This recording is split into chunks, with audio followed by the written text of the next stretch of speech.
Добар ден, драги пријатели, добредојдовте во денешната епизода. Моето име е Јосиф Дамјанов и во денешново шоу и дел од шоуто ќе зборуваме за една тема која не е конкретно прашање, значи не се работи за прашање во моментов, но се работи за повторно тема која што е поттикната од разговор со една девојка со која што во моментов работам и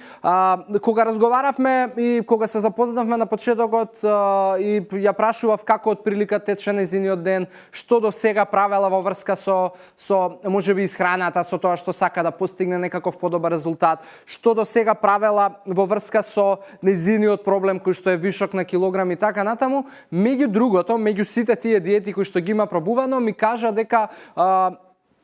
еден период од нејзиниот живот доста интензивно користела јогурт, нема да именувам, значи никакви брендови и слично, но ќе кажам дека се работи за јогурти кои што промовираат можеби добра дигестија, кои што промовираат брз метаболизам, кои што промовираат не знам каков баланс и процес во телото кој што ќе ти помогне за да се чувствуваш супер. И сакам да ви расчистам една работа. Прва работа ми е многу, прво нешто што сакам да го кажаме, ми е многу драго што веќе во Македонија има регулатива која што значи дека не може да зборуваш нешто кое што е само маркетиншки покриено, а нема никаква врска. И на што всушност потенцирам и поентирам.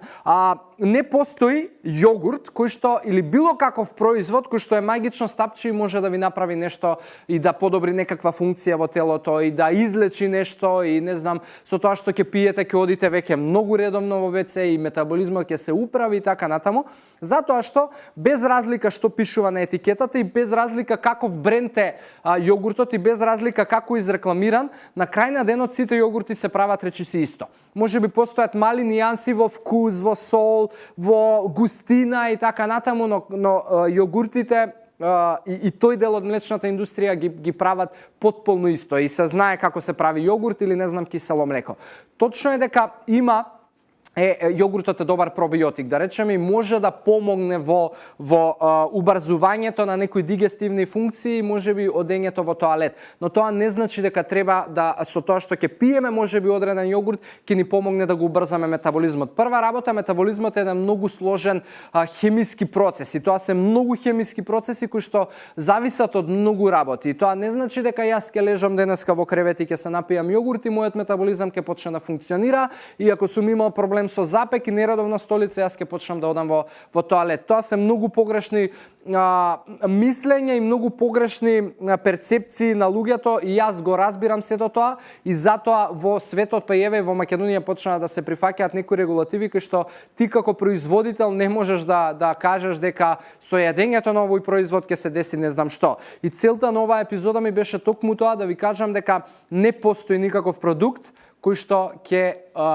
таргетира конкретна, не знам, состојба. За тоа се грижи медицината, за тоа се грижат фармацијата и да, нормално е дека доколку може би користите некаква терапија ќе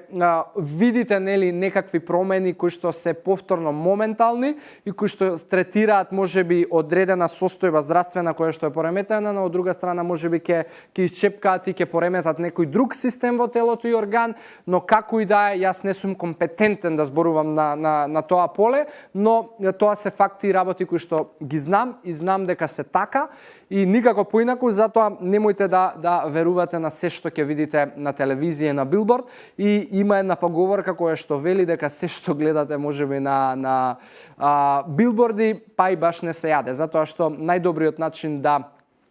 продадете нешто што не е здраво е да добро го рекламирате. Така да, дечки, тука нека да завршувам за ова кратка епизода. Морав да го споделам ова затоа што разбрав дека не разбрав, туку знам дека всушност и многу луѓе можеби подлегнувале на тој факт дека сега ја ќе го пијам еве овој јогурт и многу ќе ми помогне во метаболизам, дигестија и можеби слабење, но дефинитивно не е така. И тука во оставам со здрави животни навики, ви посакувам убав ден и се гледаме во следна епизода. Чао!